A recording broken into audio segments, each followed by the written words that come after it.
Assalamualaikum warahmatullahi wabarakatuh. Alhamdulillah. Bersyukur pada Allah Subhanahu Wa Taala. Apa khabar hari ini, bapa, ibu, tuan, puan, di mana juga kita berada. Pada hari ini kita akan membicarakan lagi tentang Leaf Booster Oil. Masya Allah ya. Satu produk yang sangat-sangat dinanti-nantikan, iaitu penggunaan produk iaitu minyak zaitun ya. Salah satunya bahannya ialah minyak zaitun.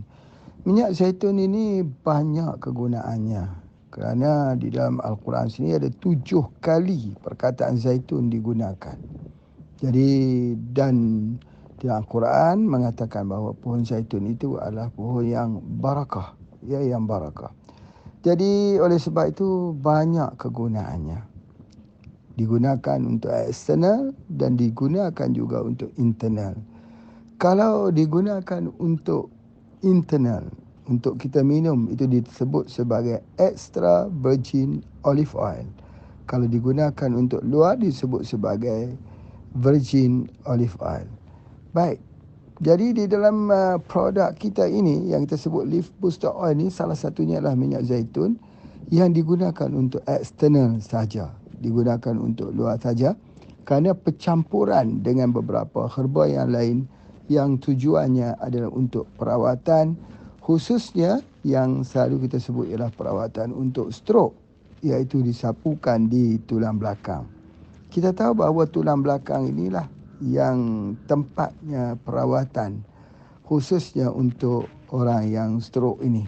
Kita sapu pelan-pelan di tulang belakang menggunakan minyak booster oil ini, terutamanya di bahagian pinggangnya, ya, di bahagian pinggangnya itu. Selalu disapukan dengan minyak ini. Minyak ini, minyak zaitun ini, keistimewaannya ialah dia menyerap di dalam tubuh badan dan dia akan menguatkan tulang dan juga untuk menghidupkan kembali saraf. Jadi oleh sebab itulah maka penggunaan minyak zaitun adalah sangat penting, terutamanya bila dicampur dengan herba-herba yang membantu untuk menguatkan lagi untuk perawatan stroke. Jangan lupa minyak Leaf Booster Oil untuk perawatan stroke. Ini adalah asasnya.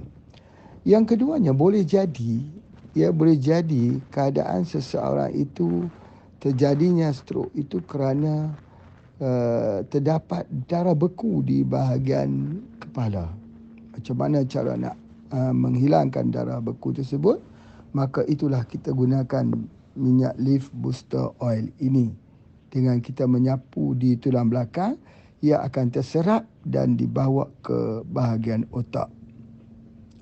Leaf Booster Oil ini boleh juga kita langsung sapu di kepala, ya, di kepala, supaya dia mendatangkan rasa panas ke bahagian kepala dan juga disapukan di bahagian tengkuk ataupun di bahagian belakang tubuh badan kita. Salah satu daripada kaedahnya ialah dengan kita memanaskan, kita panaskan tubuh badan untuk rawatan orang stroke. Orang yang tak stroke pun dia perlu panas tubuh badan. Kalau boleh mandi air panas satu hari dalam 7 hingga ke 15 minit air panas, ya, kerana dia akan menghidupkan saraf-saraf kita. Itu yang paling penting. Dan satu hal lagi yang Pak nak sampaikan dekat sini, untuk perawatan stroke, dia juga akan menyebabkan mata menjadi terang. Misalnya orang yang ada masalah glukoma. Glukoma ialah saraf, ya, beda dengan katarak. Katarak ni selaput. Jadi glukoma ini saraf. Kadang-kadang berlaku tiba-tiba seorang itu tak dapat melihat cahaya, dia jadi gelap. Jadi setelah mengambilnya, disapukan di bahagian kepala dan juga tengkuk untuk pemanasan supaya saraf itu boleh menjadi pulih semula, insya-Allah. Oleh kerana Leaf Booster Oil ini, minyak zaitun yang dicampur dengan pelbagai jenis herba lagi, terutamanya ialah herba untuk orang yang ada virus. Kerana kita tahu bahawa terdapat juga sakit ataupun lemah tubuh badan atau tak dapat bergerak, boleh menyebabkan juga terjadinya stroke. Ini ialah kerana serangan kuman ataupun virus kuman di tulang belakang. Orang selalu mengambil air tulang belakang ya untuk menguji apa jenis virusnya. Kuman di otak. Jadi macam mana nak menghilangkan masalah kuman di otak? Maka minyak yang kita buat daripada minyak zaitun ini telah dimasukkan dengan herba-herba sebagai antivirus, anti demam. Kalau anda nak demam, sapu saja di bahagian dilipat-lipat di bahagian pelipatan, ya, misalnya di lutut, di kaki, di tangan, di leher, ya, di bawah, di ketiak dan sebagainya. Jadi sebab apa? Sebab dia telah bercampur dengan herba-herba antivirus.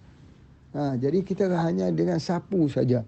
Kadang-kadang anak-anak demam ya, susah juga nak bagi dia makan ya, dia dah menangis-nangis dan sebagainya.